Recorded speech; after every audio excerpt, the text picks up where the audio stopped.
Welcome to today's presentation. My name is Dr. Jessica Gladden, and I'm from Western Michigan University in the United States. I am excited to share this presentation with you on the ethics of self-care in social work. We're going to talk about some student beliefs and barriers. But first, it's important to talk about why self-care matters. So self-care keeps us grounded and in the present moment, which is very important when we are working with our clients. It also increases our own self-awareness because we, unlike other professions, we are the actual tool for assisting our clients in healing. If we're not aware of our own actions and how they impact others, it's going to be very difficult to assist our clients with this. Self-care also assists us with our own emotional regulation. So when our clients are sharing something difficult, this can help us to stay in that calm space so that we can assist them. And it gives us that healthy work-life balance that is really important if we're going to stay in this field in the long run. So if we don't take care of ourselves, we actually have three terms that kind of describe this: burnout, secondary traumatic stress, and vicarious trauma. These are all different components of what happens when we have too much exposure to clients' difficulties and we are not able to deal with that internally. So we're looking at things that we can do to reduce these different issues. There's lots of different signs of burnout, secondary traumatic stress, and vicarious trauma. And I'm not going to read all of these, but you can see that there's a lot of things here that include anxiety, detachment, physical issues, unethical behavior, irritability, and that sense that we can never do enough. So first of all, it's really important to note that social workers have an ethical mandate to take care of ourselves, to engage in self-care. So we know that it is highly important for us to be our best so that we can best assist our clients. And if we're not at our highest level of effectiveness, that is not going to be helpful for our clients. That might result in us not engaging properly, canceling meetings, or lots of other negative impacts. So the National Association of Social Workers actually says that we have that responsibility to take care of ourselves. And if we are seeing that issue in other people, so maybe our colleagues are impaired, they're not taking care of themselves, we actually have that mandate to report that and to make sure that the person has assistance. Reporting is not necessarily the first step. Maybe first we talk with our colleagues, but then there are other layers that take place if we know that our friends and colleagues are not taking care of themselves in that social work role.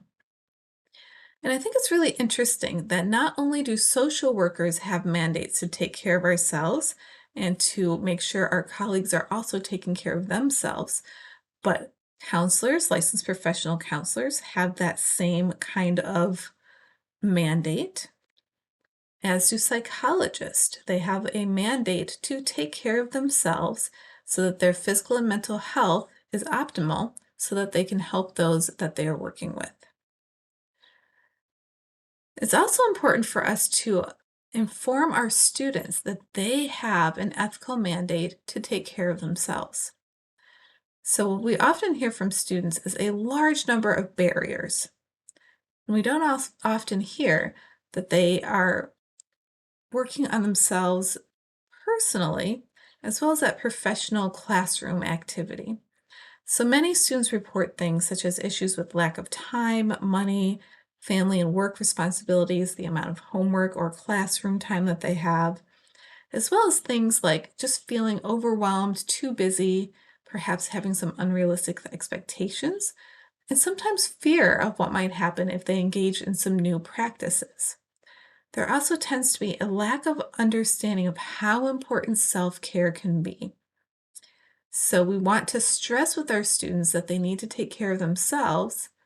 And if it's hard for them to acknowledge that that is important for them to have their own best lives and selves, then we can use that ethical mandate of you need to take care of yourself so that you can be present for your clients.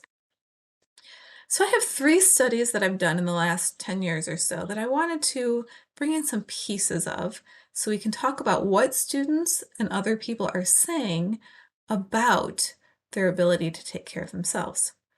So our first study was looking at student beliefs about yoga, and this involved about 213 social work students from two different universities. And students said that they really did think that yoga could help with mindfulness, relaxation, stretching, flexibility, fitness, that physical health component, but also that they noted that yoga can be helpful for stress reduction and self care. Even saying things like that they had less panic attacks and a decrease in anxiety and stress. So, we've noted that yoga can be an excellent opportunity to engage in self care. However, students also report some of these same things, that they don't have enough time and that it's too expensive. Relating to yoga, we also noted that some students had issues such as a discomfort with the environment, they're not familiar with a yoga studio or a yoga class, they have concerns about a risk of physical harm, or they don't like the physical touching of students in class, which can happen in a yoga class. It should be something that people can opt out of. Some students were also concerned about issues related to cultural appropriation. A second study that I completed looked at the experience of Black, Brown, and Indigenous people who were engaged in yoga, particularly yoga teachers, and assuming that this would apply to other Black, Brown, and Indigenous people as well. So this was a study that was approved by our university's IRB, and we interviewed 15 people with interviews that were typically about 1 hour long. These were transcribed and analyzed in vivo with two different coders so that we could make sure that we were getting the correct information. We then extracted some themes, and we're currently in the process of writing this up for publication. But people had very similar issues and additional issues that were specific to their identities. So once again, we had that time commitment as an issue, and we had the cost as an issue, which can often be true in relationship to yoga because attending a yoga class at a studio can be quite expensive, often around 20 US dollars for one session. They also noted, this particular population noted that there's often not a yoga studio in their neighborhood. So oftentimes the studios will be in more affluent areas, and this causes there to be a lack of accessibility for this population. In addition to some of the discomforts that our students noted in the previous slides, there were some issues with discomfort due to people's identity, their race or ethnicity, and that they didn't always feel welcome. So there was a lot of notes of yoga being geared towards this skinny white person, specifically women, and that it's not always as accessible to people with different shapes and sizes of bodies or different colors of skin. So it was important to note in this particular study that the identity of the individual was part of what was causing them to not engage in self care. So these are two examples that come out of the yoga world. I'm a yoga teacher, so this is an area that I'm really interested in, where we see different layers of barriers. But in both of these, we have issues related to time, money, and issues of discomfort, whether it's due to not understanding what might happen in a yoga class or because of a specific person's identity.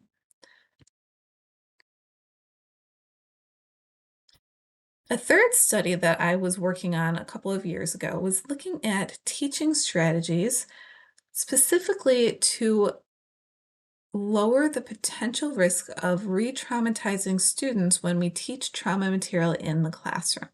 And I still think this has a lot of application to ethics of self care because self care was the most discussed topics in all of the articles that we looked at. So this was a systematic literature review on teaching trauma material in the classroom. It was published in 2023, a couple years ago. And many authors focused on what we can do in the classroom to help students to learn about self-care as well as how to mitigate the issues of adverse consequences of learning about trauma. So this is just a slide that kind of shows how we went through the systematic review. We used the PRIMSA approach, which you can see in our little picture on the right here. We had over 2,000 articles that we saw that might have an application, but when we really looked at the articles, we only found 27 that actually talked about this topic. And here's what those 27 said. A couple of general things: that we can incorporate principles of trauma-informed care into our teaching practices. Safety, trustworthiness and transparency, peer support, collaboration and mutuality, empowerment and choice, and humility were all things that were mentioned in this trauma-informed care system. In addition to having some of this in the classroom, it can also be really useful to give students examples of how we take care of ourselves as social work professionals. So when students hear us say something like, "Oh, I'm not going to answer my emails after 5 or 6 p.m." They hear that we are setting boundaries for ourselves, and that in a way gives them permission to do the same thing. We can also practice self-care techniques in the classroom. So you might take a few minutes, as a yoga teacher, I often do this one, to do some grounding into the body before we begin class and before we talk about some of these more challenging topics. So I like to have people have a couple minutes to orient themselves either to the space that they're in or into the sensations in their body and breath so that they can practice this and use this at future points in time. We can also actually use our classroom time to create a self-care plan. And this is something that I often suggest students do in just a one-page brief sheet, and that they then stick it on their refrigerator or somewhere else that they're going to see it often so they can continually remind themselves of how important self-care can be. The articles in the Systematic Literature Review had a host of other activities and ideas for what we can do in the classroom. So, a couple of them that I'm just going to highlight. Again, I'm not going to read all of these, but you can see them. We can prepare students ahead of time for what's going to happen. This might be material in a syllabus, such as trigger warnings, alternative assignments, or just a schedule of what we're going to be talking about when, so students can decide if that is a safe place for them to be. We can create boundaries in the classroom, how much students should be able to share about their own personal experiences, as well as creating time and space for processing material that does come up. We can do some psychoeducation. That is an excellent way to engage in some self-care producing material. We can also do things such as titrate material. So if we're looking at trauma material, talking about traumatic experiences, just do a little bit and then go back to some grounding or self-care. And by moving back and forth, we're doing a lot of things. We're providing students the opportunity to digest things in smaller bites. We're also engaging in some principles of titration of just a little bit at a time.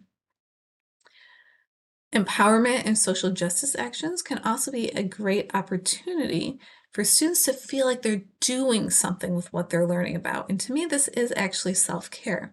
So if I'm learning about, one of my courses is working with survivors of human trafficking. So in this classroom, we're hearing lots of challenging things about what's happened to people. So we can often have students that feel kind of helpless and hopeless around that topic. But if we can give them something that they can actually do, some kind of empowerment or social justice action, that can help them to feel like they're engaged and moving in a positive direction. So one assignment that I might have as an option would be to educate others around issues of human trafficking. So we see lots of different things that can be useful in the classroom. Basically, we're looking at some content related to self-care and education. We're providing time to process possible trauma responses. We're providing some boundaries, some guidelines for how and what to share. And we're giving a structure that gives people some space and time with that titration. Also important that we do also as the educators, remain current on existing literature around policies and teaching practices. One of the things that was interesting in this literature review was that there was more content related to self-care than anything else. So even though we were really looking for teaching techniques, most of the authors talked about how important self-care was and that we could engage with this inside the classroom and teach students things to do outside of the classroom. 11 articles talked about specific types of self-care that might be areas of learning, how to apply relaxation, how to do grounding. 9 articles talked about journaling, which I thought was really interesting because we often suggest that to our clients as a form of self-care. And a couple of articles also discussed creating a self-care plan. So creating that self-care plan that students can keep with them. And I personally look at things that you can do every day, every week, every month, every year. And I look at multiple domains so that people aren't thinking only about their physical health or maybe only about their social activities. So these are a couple things that came out of this larger systematic review. So in summary, social work and many other helping professions have ethical mandates to engage in self-care. We know that there's a lot of negative impacts from a lack of self-care, and we want to help students to know at least some of the things that will help them with their self-care and assist them with some of those barriers. It's also important to note that certain segments of our students might have, or certain segments of our professionals might have additional barriers, such as Black, Brown, and Indigenous people, and that we can work with individuals to learn how to take care of themselves. One of the ways we can do this is give examples of how to incorporate self-care into our daily life. So again, thank you very much for your attention and listening. Here's a couple of the references for some of the articles that I have referenced, and Vanner Lipsky is that very last one. This is a book called Trauma Stewardship that I often use in the classroom to help students learn how to take care of themselves. I would love to hear from you if you have any questions, if you need access to a journal article or anything else. So here is my email account. And I've also added my Instagram account, my professional Instagram account, because I do record little videos on topics such as these. So if you would like to take a look, here you are. Once again, thank you very much for attending and being a part of this conference.